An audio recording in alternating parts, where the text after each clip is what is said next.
when I talk to people, I just get into a place where I forget that I'm recording. And I was talking to Cadillac Jack. I go, nobody gives a shit. And he was like, you could say that? And I was like, well, they're definitely going to play it. And I said, my wife's going to kill me. And so I'm sure they'll keep that too.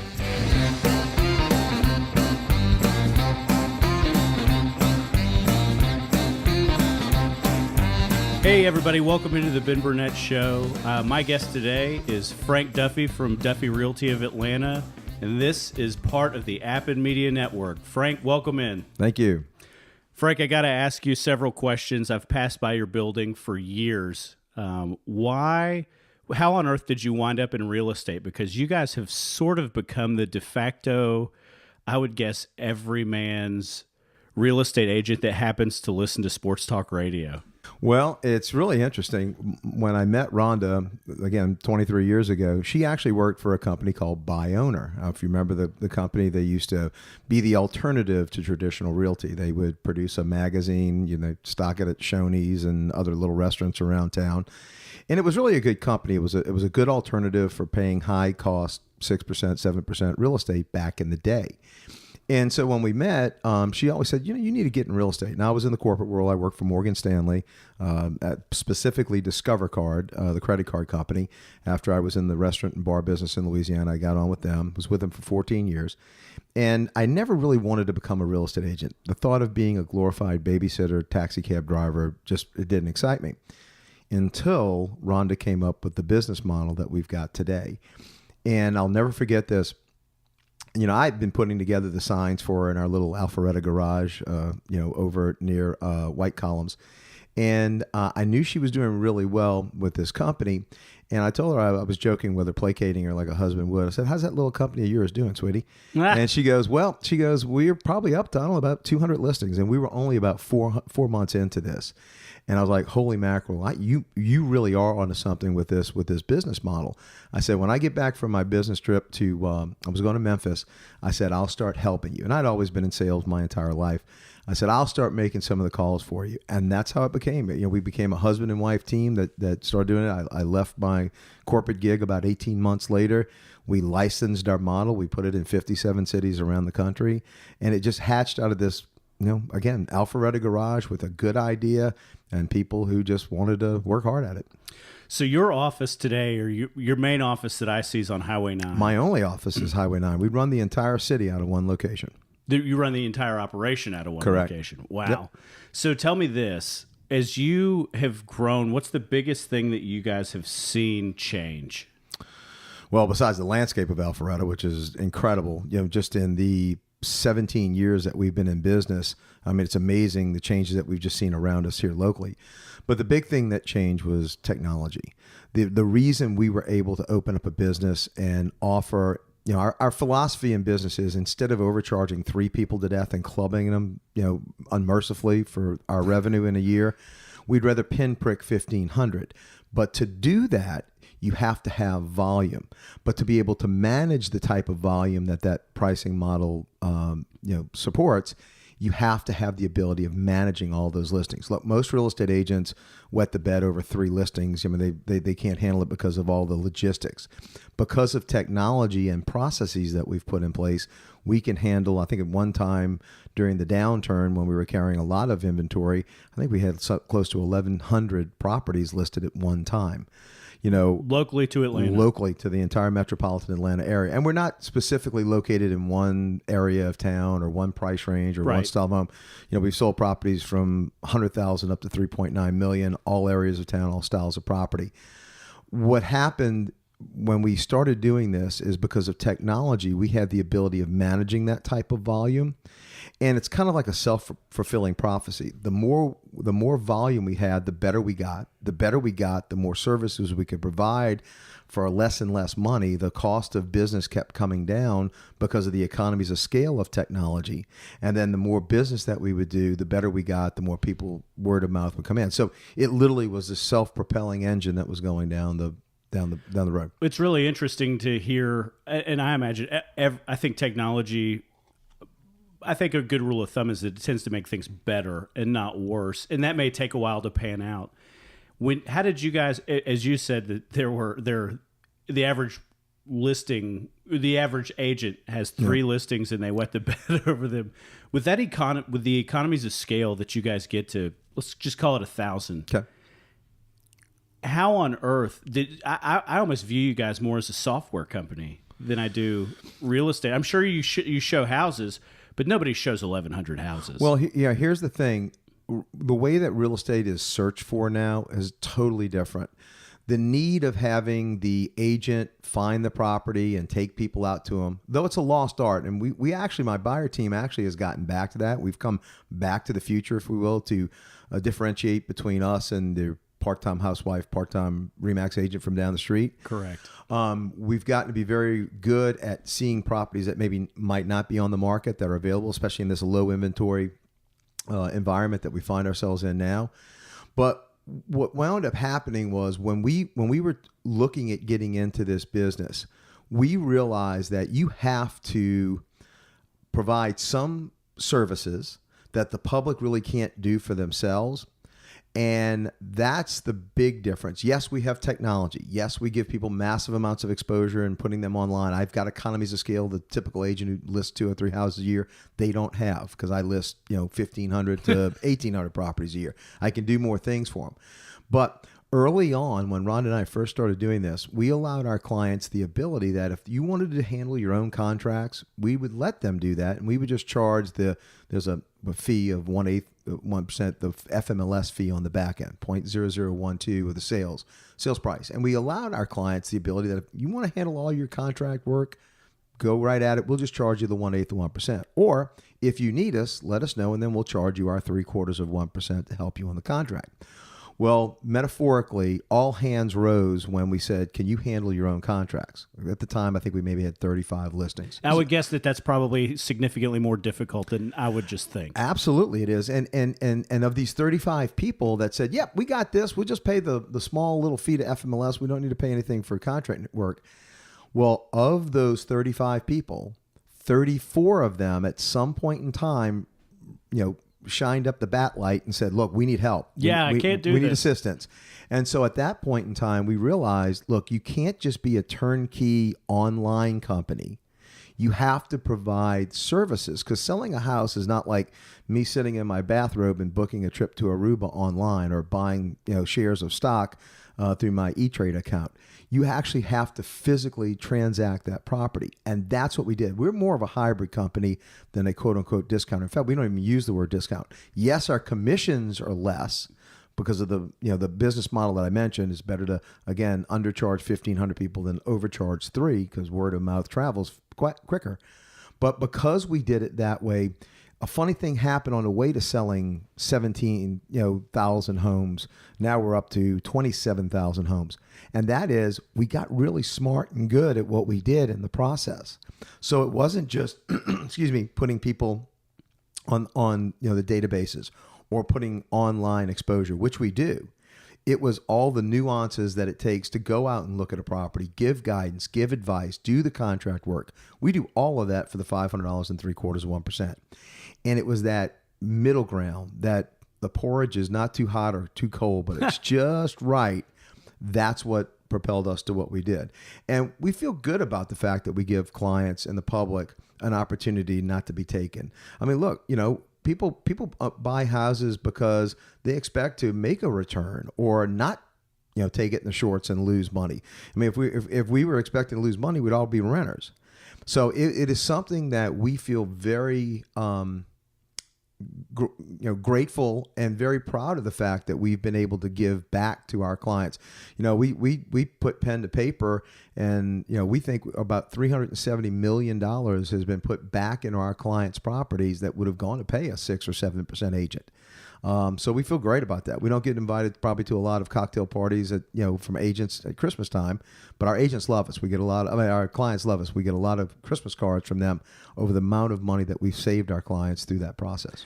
Talk to me a little bit about how that works. Do you guys you guys have the $500 listing fee, and then do you try to shop as many of those properties as possible internally with your own social, I hate to say social network because that's not what I mean, but you try to get a Duffy buyer to Yes. mate with a Duffy seller. Well, yeah, because we get twice the commission. Right. And don't forget, on the buying side, we're not giving up any commission. We normally make the same 3% that everybody else does. Revenue-wise, as a business, I make 3 times as much money on the buying side as I do on the selling side. So, yeah, of course, if one of my clients is a match for that property, we'd love for them to come in and buy it. However, that's not how we approach marketing it. We want anybody to come in and buy this property. I don't care if they're working with another agent. I don't care if they're the general public. That's why we do such a great job of advertising people, online. It doesn't matter to me because I always put my client's best interest ahead of an agent's best interest. And that's rare in real estate. It's very refreshing in real estate. Now, why do I do this? Well, one deal doesn't make or break us. We're going to do another 600 purchases this year. We'll probably sell another, 1,200, 1,300 homes this year. When you're doing 2,000 transactions and not 2, well, you can be a lot more benevolent. And that's why we've approached it that way. I don't care where the buyer comes from. I just want my seller to have the ability to make the most amount of money in this process. I want to do it expertly. So again, I protect their rights in the process. But where the buyer comes from doesn't matter to me. Yes, if my agents have a buyer that's a match, wonderful. I put more money in my pocket. However, if it's another agent from another company or it's somebody off the street, they're more than welcome to come in. And if they are off the street, excuse me, one of the best things that I do for our clients is we allow them the ability of showing their own property. Right. So if someone wants to come in and see your property and they're not working with an agent and you're willing to take that 15 minutes to give them a cook's tour of your home on a Saturday afternoon, and that person goes on and buys the property, we'll handle all the contract work. But in that scenario, not only did I save them roughly 2% on the listing side, I let them keep the other 3% in their pocket on the buying side. We save our clients either 2 or 5% of their property value in most cases, depending on the amount of the sales price. But that's normally rule of thumb. And therein lies the secret sauce of why we sell so many properties, why Rhonda over the last 5 years has been the #1 ranked agent for home sales in America. And that is when you're not paying that extra 2 or 5% out to some agent to go to their Mercedes fund, it gets to stay in the transaction and make more transactions work. My clients play with a rigged deck. The poor slob across the street who's stuck paying the 6% agent just because he and their wife know each other from the PTA, he has less chance of making that buyer work when the buyer looks at both properties. The built-in wiggle room, 6th grade mathematics, but the built-in wiggle room is why so many of our properties sell and why they sell so much quicker. It's just the ease of not taking money out of the transaction that can be better used to make a meeting of the minds between the buyers and sellers. Let me ask you, let me change gears for just a quick, a little bit entirely. You guys do an exorbitant amount of marketing to the average guy who's 35 on sports talk radio. Yep. How on earth did you guys come to the conclusion that was what made sense for your business? Because I don't imagine you spend money there on accident. No, when we track it, we're good buddies with Tony Robbins. We do a lot of Tony Robbins events, business masteries. That's how we came up with the idea of actually giving our. I think he's done well for himself. Yeah, he's a shy fella. But we actually got our idea for our ESOP, and I'll tell you about that in a second. We made our company employee owned. Our employees are now the owners of Duffy Realty. Rhonda and I are the executives, and it's incredible tax saving strategy, but it's also very benevolent to give your business to your employees. Stake in the right? ground. It's awesome, right? Tony once said, you have to measure something to be able to track its success and therefore manage that success further. And so we measure everything. I mean, how did you find out about us? I mean, it's an easy question for our listing coordinators when people call in to ask.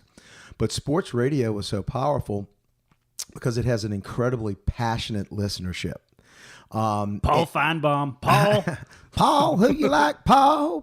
What is it? Something. And what's her name? Tammy from something.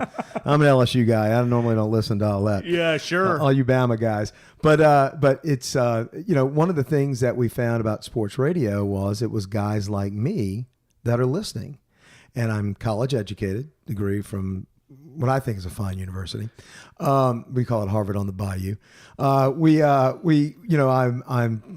got bucks. I'm good demographics. I'm a homeowner, home purchaser. So people just like me are listening to sports radio. It's the guy that no longer has that locker room to hang out in anymore and yuck it up with his buddies. So in between sales calls or going to work or dropping the kids off in the carpool line, you're listening to sports radio because it's one of the last great bastions us men have I feel like everybody, and I say this about either of the sports talk radio stations in town, in an Anthony Bourdain sort of way, I feel like I know them. And the truth is that I probably do. You absolutely do know them. And it is the soap opera drama of guys doing guy things and talking in guy ways. Locker room talk, locker room talk, locker room humor, right? That has us sports fans gravitating to it. Look, I can get sports information off my iPhone. I can get it off of ESPN. I can listen to the national feeds. I've got Sirius in my car. I can pull it up. I listen locally because of the interest, the human interest of the local, sports talent. And I've gotten to know all the guys over at 680. I just happen to, feel that 680 is a much better demographic for us. And, we've had a great association with Chuck Oliver, who's, again, a fabulous host, fabulous endorser as well. A Gwinnett County school teacher. That's right. Yeah. Pride of Tucker, man. Absolutely.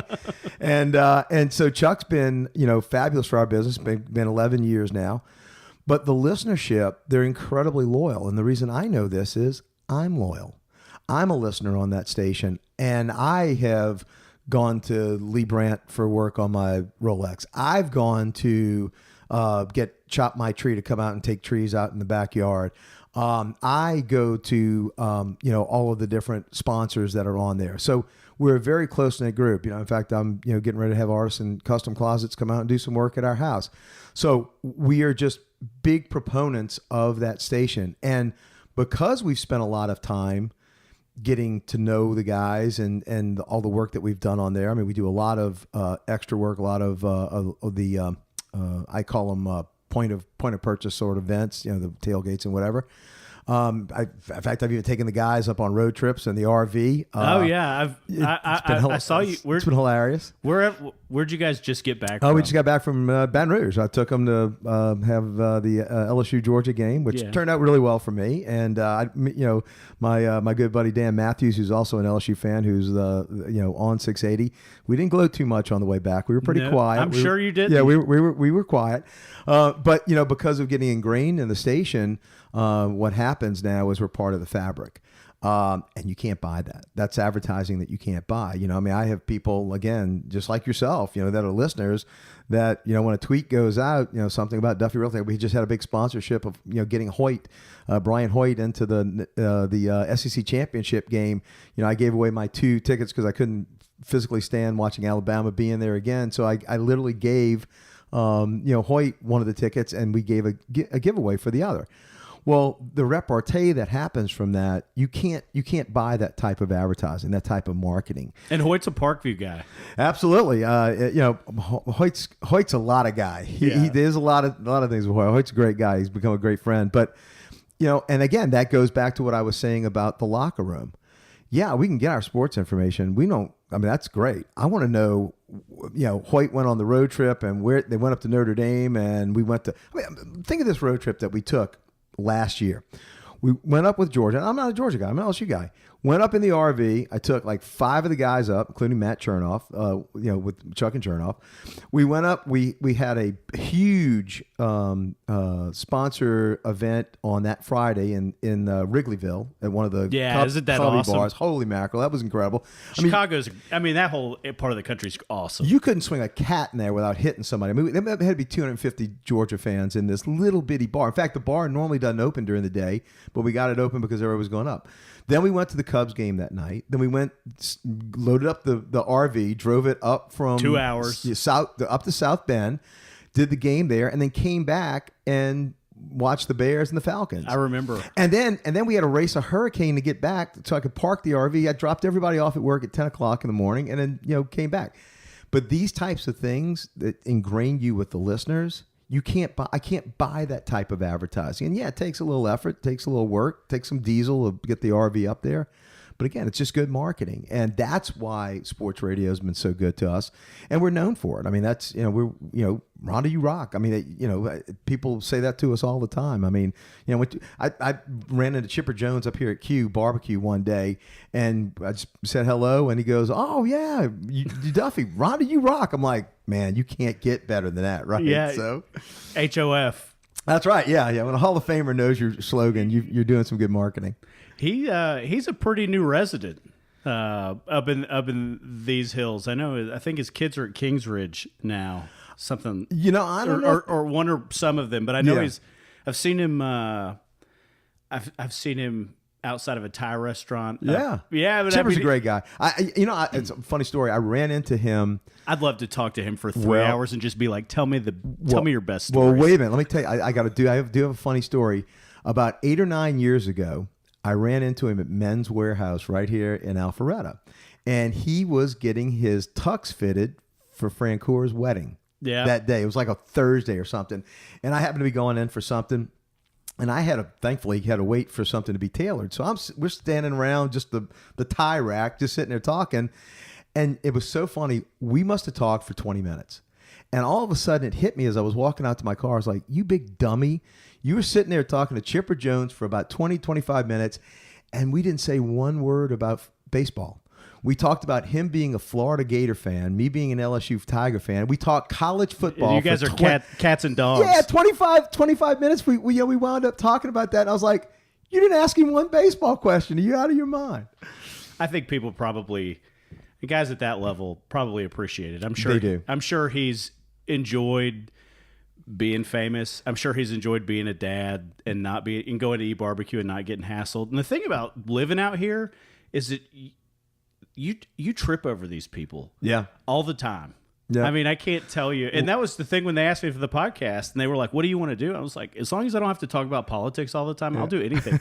And so we've got Rebecca Capel from the Braves desk. She lives in Milton. And I was like, I've had nobody turn me down. Well, and I'm starting to get to a place where I can get some heavy hitters. Well, everybody's very accessible. In fact, John Smoltz, my children, my son graduated from Kingsridge a year and a half ago, and my daughter is a junior there. And so at my son's graduation a year and a half ago, we're getting ready to walk out, and there's John, and John's so cool and accessible. Not only again Hall of Fame baseball player, but probably one of the best color broadcasters in the business. Maybe ever phenomenal, to do it. Right? Yeah, I mean, really just fabulous.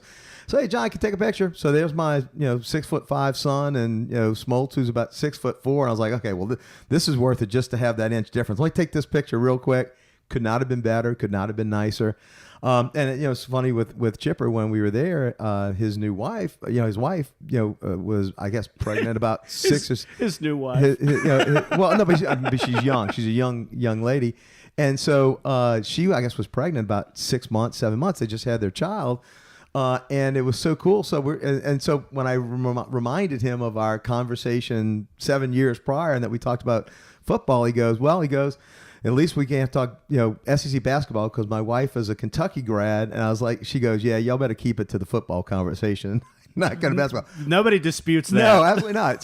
But here it was, we're sitting there at a neighborhood restaurant and just, couldn't have been more accessible. And, we have that luxury here. Not only is it great living in Atlanta with as many celebrities that we do have, but they're all down to earth. I mean, they're all really cool people. I mean, there's very few jerks that you find that have the the status that a lot of these people have, and I think that also portends to Atlanta itself. I mean, for a big city, it is pretty laid back.